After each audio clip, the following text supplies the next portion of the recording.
We're going to be finishing part 2 of our ACC Wrestling Championships predictions. Let's go right into the video.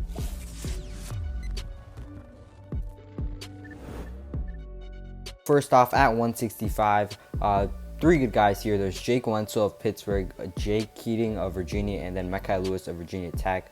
All three guys are pretty good, but I've gotten news that Mekhi Lewis is actually just going to injury default through this whole entire tournament because he was injured in the match that he had with Jake Wenzel. It was the only loss of his season, and Wenzel had a really good win over him. He was up 3-0 when Mekhi got injured, but Wenzel and Keating definitely the favorites to go into the finals, but Wenzel's just a stud wrestler. I think he's going to carry over the momentum he had with Mekhi Lewis and probably beat Jake Keating in this matchup. Then at 174, pretty weird weight for the ACC here. You got Daniel Bullard, who's really ranked everywhere by different sites. I mean, Intermat has got him at like 20th, Flow has got him at like 13th, and then the coaches' rankings have him at 9th or 8th.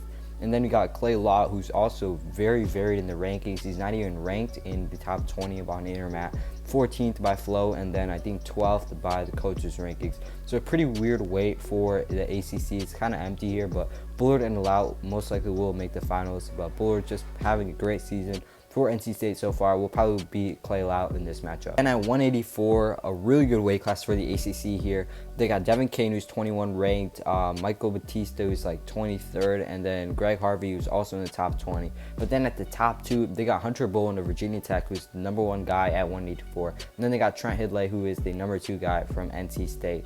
It's going to be fun watching these guys wrestle. Of course, those two guys, big favorites to go into the finals against each other. But I do think Trent Hidlay having a great season, and Bowen is having a good season as well. But Hidlay has that great short offense. I think he's going to be able to get an upset here over Hunter Bowen. Then at 197 pounds, it's Nino Bonacorsi of Pittsburgh, who's 5th ranked, Jay Aiello of Virginia, who's 8th ranked. And then we also got Max Shaw of North Carolina, who's in the top 20. But Nino and Jay Aiello, favorites to go up against each other in the finals. I have wrestled before. Nino actually won that match. I think 7-5. It was a decision in one of the dual meets that they had against each other. But Aiello is having a great season. If he can continue the momentum he's having in the past few weeks, it's going to be a pretty good matchup between these two potential All-American candidates.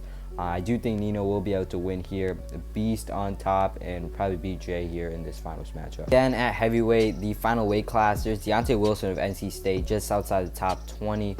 Quinn Miller of Virginia, who is in the top 20 in the coaches' rankings, but outside the top 20 in all other rankings like Flow, Win Magazine, Intermat.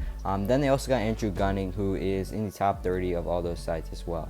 But Wilson, great wrestler. I don't really know why sites have him at the top 20 and then they don't have Wilson at the top 20. It's pretty weird considering that Wilson actually has wins over Quinn Miller and Andrew Gunning, and I think he'll probably be able to repeat here, beat those guys again. I think he won a major decision over Gunning and a decision over Miller.